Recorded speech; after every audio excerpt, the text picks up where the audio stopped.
आप जानते हैं कि पश्चिमी सभ्यता स्वास्तिक से इतना नफरत क्यों करती है? जब दुनिया शुरू हुई तो चारों ओर कौन सी ध्वनि गूंज रही थी? हिंदू धर्म का वो पवित्र निशान जिसने आधा नरक खाली कर दिया था। कितनी तरह के होते हैं माथे पर लगाने वाले तिलक, और क्या है इनका महत्व? आज हम आपको हिंदुइज्म के कुछ ऐसे पवित्र प्रतीकों के बारे में बताने जा रहे हैं, तो वीडियो में आखिर तक बने रहें।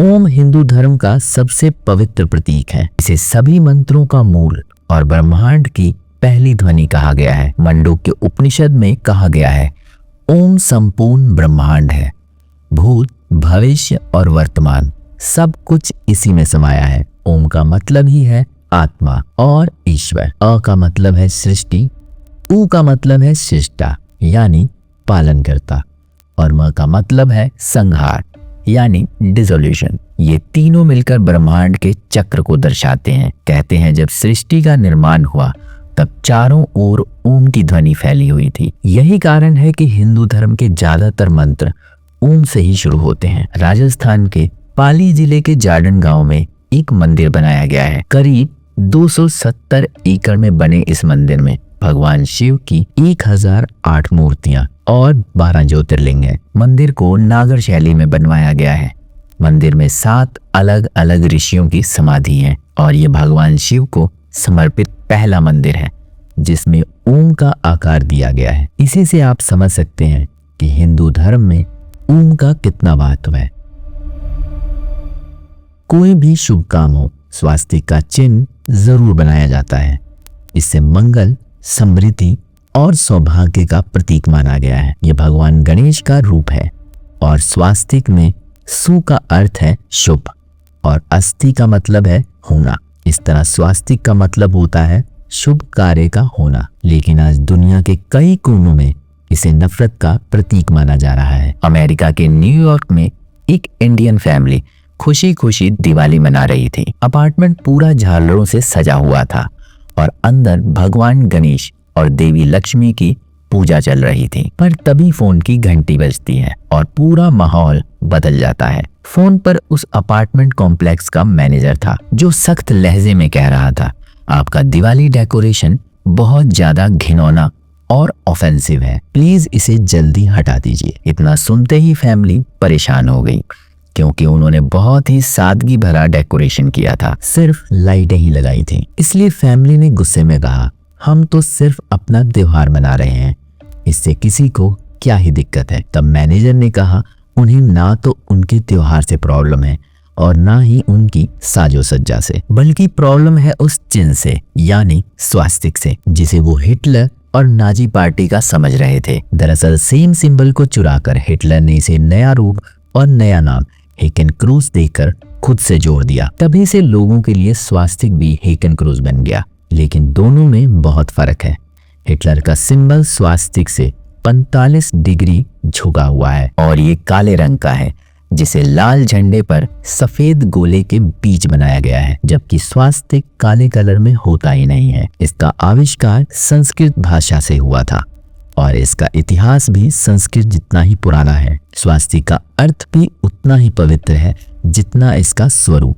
इसका आकार, भुजाएं जीवन के एक एक अलग पहलू को दर्शाती हैं। इसकी 4 भुजाएं 4 वेद, 4 दिशाएं, 4 युग और 4 ही लाइफ स्टेजेस को दिखाती हैं। पुराणों के अनुसार स्वास्तिक भगवान विष्णु के चरणों के 16 निशानों में से एक है, और हिंदुइज्म में स्वास्तिक का चिन्ह बनाने का मतलब है जीवन में पॉजिटिविटी का आना। हिंदुइज्म के साथ ही बुद्धिज्म, जैनिज्म में भी स्वास्तिक का महत्व है, लेकिन फिर भी ज्यादातर लोग अपने इस सिंबल की पहचान के लिए जूझ रहे हैं। एग्जाम हॉल में एंट्री हो या कोई धार्मिक कार्य, माथे पर तिलक लगाए बिना हर काम अधूरा माना जाता है। कभी सिंदूर तो कभी चंदन से माथे पर तिलक लगाना भारत की परंपरा है। हमारे कल्चर में अतिथि का वेलकम भी तब तक अधूरा माना जाता है जब तक कि गले में माला और माथे पर तिलक न लगा दिया जाए। लेकिन तिलक सिर्फ कल्चर के बिहाफ पर ही जरूरी नहीं है, बल्कि स्पिरिचुअली भी ये उतना ही महत्वपूर्ण है। योग शास्त्र के अनुसार हमारी आंखों के बीचों बीच आज्ञा चक्र होता है। अगर ये एक्टिवेट हो जाए तो व्यक्ति अपनी हायर स्पिरिचुअल सेल्फ से कनेक्ट कर सकता है। इसे अक्सर भगवान शिव के तीसरे नेत्र से कंपेयर किया जाता है। कहते हैं कि माथे पर सेम जगह तिलक लगाने से आज्ञा चक्र को एक्टिवेट करने में मदद मिलती है, जिससे आप फोकस्ड होते हैं। इसलिए राखी हो या कोई इंपॉर्टेंट काम, हिंदू कल्चर में तिलक लगाने का रिवाज जरूर फॉलो किया जाता है। लेकिन आपने नोटिस किया होगा कि तिलक भी कई तरह से लगाए जाते हैं। कभी पूरे माथे को भरा जाता है तो कहीं सिर्फ एक छोटा सा गोल चक्र। असल में ये आपके इष्ट देव या जिनकी आप पूजा कर रहे हैं उन पर डिपेंड करता है। वैष्णविज्म, जो भगवान विष्णु को अपना इष्ट देव मानते हैं, ऊर्ध्व पर्व नाम का तिलक लगाते हैं, जिसमें 3 वर्टिकल लाइंस एक यू शेप बनाती हैं और बीच में सेंट्रल लाइन होती हैं। वासुदेव उपनिषद के अनुसार ये 3 लाइंस त्रिदेव ब्रह्मा, विष्णु और महेश, साथ ही 3 वास्तविकता माया, आत्मा और ब्रह्मा को दर्शाती हैं। वहीं शक्त परंपरा या देवी माँ के भक्त कुमकुम या सिंदूर से माथे पर एक बिंदी रूप तिलक लगाते हैं, जिसे शक्ति और तेज का प्रतीक माना जाता है। वहीं गणेश जी के भक्त या गणपतिया को फॉलो करने वाले रोली या सिंदूर या लाल चंदन से थोड़ा लंबा तिलक लगाते हैं। त्रिशूल एक दिव्य अस्त्र है जिसमें 3 शूल होते हैं। ये विशेष रूप से भगवान शिव से जोड़ा जाता है। उनके एक हाथ में डमरू है तो दूसरे पे है त्रिशूल, जो ब्रह्मा, विष्णु, महेश या सत, रज और ता तीनों गुणों को प्रदर्शित करता है। ये बुरी शक्तियों के नाश का प्रतीक है, जो पल भर में सृष्टि का संहार भी कर सकता है और पल भर में विनाश भी। शिव पुराण के अनुसार भोलेनाथ स्वयंभू हैं, जो इस सृष्टि में खुद प्रकट हुए हैं। जब वो आए तो उनके साथ ही त्रिशूल भी आया और तब से ये उनके साथ है। हालांकि विष्णु पुराण में इसे लेकर एक अलग कहानी बताई गई है, जिसके अनुसार त्रिशूल को बनाने और शिव जी को देने वाले भगवान विश्वकर्मा थे। दरअसल विश्वकर्मा की बेटी सरन्यु यानी संज्ञा की शादी सूर्यदेव से हुई थी, लेकिन संज्ञा के लिए सूर्यदेव के तेज को बर्दाश्त कर पाना बहुत मुश्किल हो रहा था। कुछ समय तक तो उसने सहन किया, पर जैसे जैसे वक्त गुजरा संज्ञा को उनके प्रकाश से बहुत ज्यादा तकलीफ होने लगी। इसलिए उसने अपने पिता से बात की। अपनी बेटी की परेशानी सुन विश्वकर्मा ने एक यंत्र का निर्माण किया, जिसमें सूर्यदेव की सारी एनर्जी समा गई। पर उनके तेज से वो यंत्र इतना ज्यादा शक्तिशाली बन गया कि विश्वकर्मा जी के लिए भी उसे इस स्वरूप में संभाल पाना मुश्किल हो गया। तब उन्होंने इस यंत्र से त्रिशूल का निर्माण किया और इसे शिवजी को भेंट कर दिया। शिवजी के त्रिशूल धारण करने का अर्थ है शिव ही सत्य हैं और वो ही सबसे ऊपर है। कई मंदिर और धार्मिक स्थलों के बाहर त्रिशूल लगाया जाता है। मान्यता है कि यह उस जगह की सुरक्षा करता है। त्रिशूल को घर में रखना भी काफी शुभ माना जाता है। शंखनाद की जब ध्वनि उठती है तो मानो ब्रह्मांड जाग उठता है। हर दिशा में दिव्यता और पवित्रता फैल जाती है।